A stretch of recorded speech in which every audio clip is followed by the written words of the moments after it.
Number 10, the survival advantage. Imagine you're one of our very early ancestors, maybe a couple 100,000 years ago. The sun just went down, and you're huddled around a fire, trying to get some sleep. The moon isn't out, so it's not just dark. It's really dark. Like, you can't see your hand in front of your face dark. You hear a twig snap outside the campfire's light. It could be your friend coming back from a late-night bathroom trip, or it could be a saber-toothed tiger that's been stalking you all day. Which one do you bet on? If you bet on your friend, you might become a snack. If you bet on the tiger, you might overreact and look silly, but you'll live to be silly another day. This is the root of your fear of the dark. For most of human history, darkness wasn't just an inconvenience, it was a legitimate threat. The fear of what you couldn't see kept you alive. Your brain basically developed a setting that says, when the lights go out, assume the worst. It's the ultimate better safe than sorry survival mechanism. So that chill you get when you step into a pitch-black room isn't you being a coward. It's your ancient brain's alarm system screaming, "Predator!" at a time when the biggest danger is probably just tripping over your own laundry basket. Number 9. Phantom perception. Have you ever been in a dark room and sworn you saw something move out of the corner of your eye? You whip your head around and there's nothing there. Your brain, in its infinite wisdom, just created a ghost. It's called pareidolia. The same reason you see faces in clouds or Jesus on a piece of toast. When there's not enough visual information, your brain, desperate to make sense of the world, starts to fill in the blanks. It's a bit like a computer program with a missing file. Instead of crashing, it just fabricates an image out of thin air. In the dark, your brain is getting a bunch of incomplete data, so it starts to create shapes and movements based on your subconscious fears. That pile of clothes on the chair isn't just a pile of clothes. It's now a menacing figure standing in the corner. Your brain's number one job is to keep you alive, so it's constantly trying to interpret every little bit of sensory input as a potential threat. It's not a flaw, it's a feature. It's just a feature that's a little too good at its job, turning a perfectly harmless pile of laundry into a horror movie villain. Number 8, the sound that isn't there. It's not just your eyes playing tricks on you in the dark. Your ears are also having a field day. In the silence of a dark room, every little sound becomes a symphony of potential threats. The house settling, the fridge humming, the cat knocking something over in the other room, they all get amplified and misinterpreted. Your brain is so wired to detect danger in the dark that it starts to invent sounds that aren't even there. This phenomenon is a type of auditory hallucination that happens because your brain is trying to find patterns in the absence of stimulation.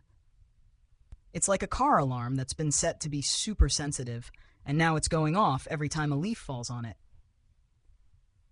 The smallest creak in the floorboards sounds like a footstep. A gust of wind rattling the window sounds like someone trying to break in. It's not just the absence of light that's creepy. It's the fact that your own senses start to turn against you, manufacturing threats out of thin air. The dark isn't scary because of what's in it. It's scary because of what your own brain thinks is in it. Number 7, the primal fear of isolation. Let's talk about the deep, evolutionary reason why being alone in the dark feels so wrong. It's not just a fear of what's out there, it's a fear of being separated from the group. For our ancestors, a human alone in the wilderness at night was a human who was about to die. Being part of a tribe meant safety, warmth, and protection from predators. Being separated from that tribe meant you were at your most vulnerable. Your brain still carries that evolutionary baggage. When you're alone in a dark room, your brain registers it as a moment of extreme isolation, and it kicks your threat response into high gear. It's a bit like a fire alarm that goes off when the building is empty, but your brain is still convinced there's a fire. The dark isn't just a lack of light. It's a symbolic separation from the safety of the group, which to your ancient mind is the worst possible situation. This is why even a small noise in a dark house can make you jump. Your brain isn't just hearing a noise, it's hearing a noise while you're alone and completely exposed. Number 6, the disruption of circadian rhythms. Your body has a clock. It's called your circadian rhythm, and it dictates when you sleep, when you wake up, and when you're on high alert. This clock is heavily influenced by light. When the sun goes down, your body starts to produce melatonin, the hormone that makes you sleepy. But what happens when you're in a dark room before your brain is ready for sleep? Your body gets confused. This disruption of your natural rhythm can lead to feelings of anxiety and unease. Your body is expecting light, and when it doesn't get it, it registers a kind of glitch. It's like you've tried to start your car, but the engine is making a weird noise.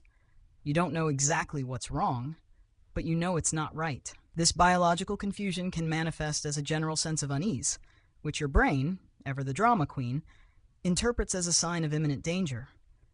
It's not a ghost you're feeling. It's just your body's internal clock getting all jumbled up. Number 5, the unpredictable environment. Think about how much information you gather from the world with your eyes. We're incredibly visual creatures. We use our sight to gauge distances, identify objects, and most importantly, spot threats. Now, take that away.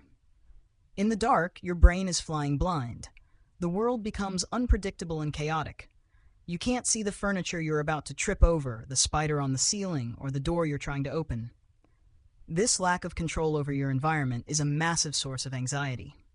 It's the psychological equivalent of being in a car with no windshield on a bumpy road. You're constantly bracing for impact, but you have no idea where it's coming from. That's what your brain is doing in the dark.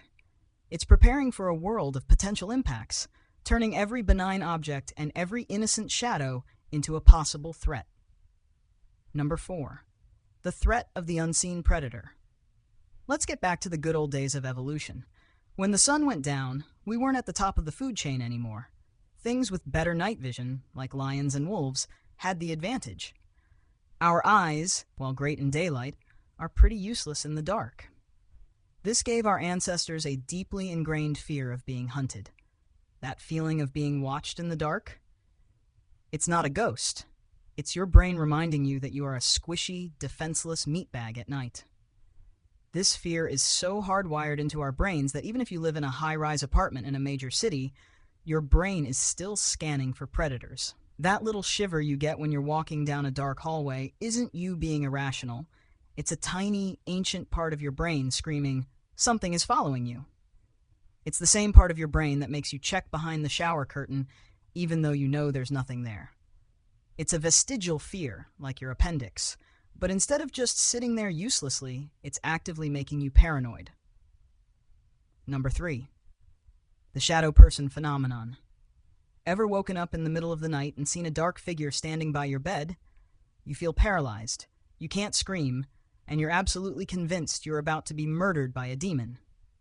Then, after a few seconds, the figure vanishes. Congrats, you've just experienced sleep paralysis mixed with your fear of the dark. When your brain is transitioning between sleep and wakefulness, your body is sometimes still in a state of paralysis, so you can't move.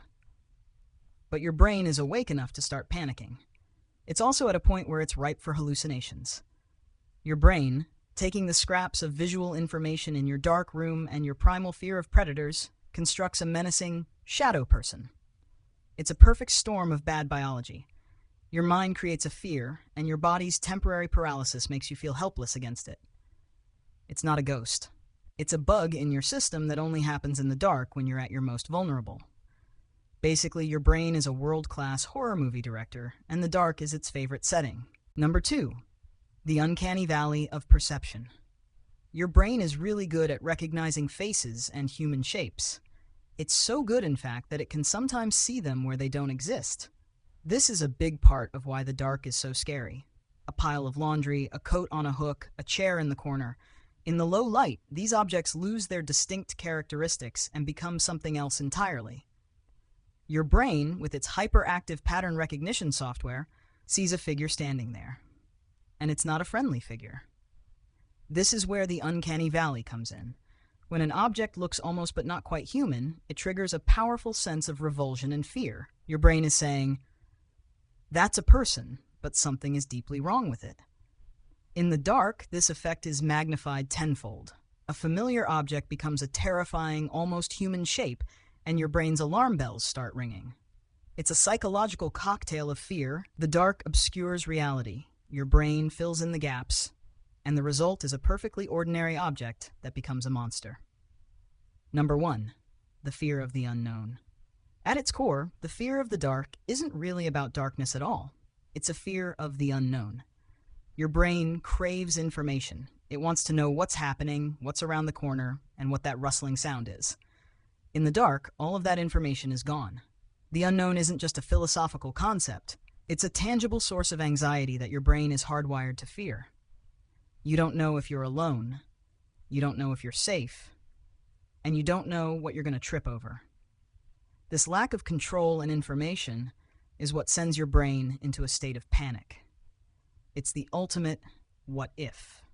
Your brain starts running through a highlight reel of every horror movie you've ever seen, every urban legend you've ever heard, and every creepy story you've been told. That's why the dark is scary. It's the ultimate blank canvas for your imagination and your deepest, most primal fears. The shadows aren't hiding monsters. They're hiding your own brain's worst-case scenarios, and those are far scarier than any ghost or goblin.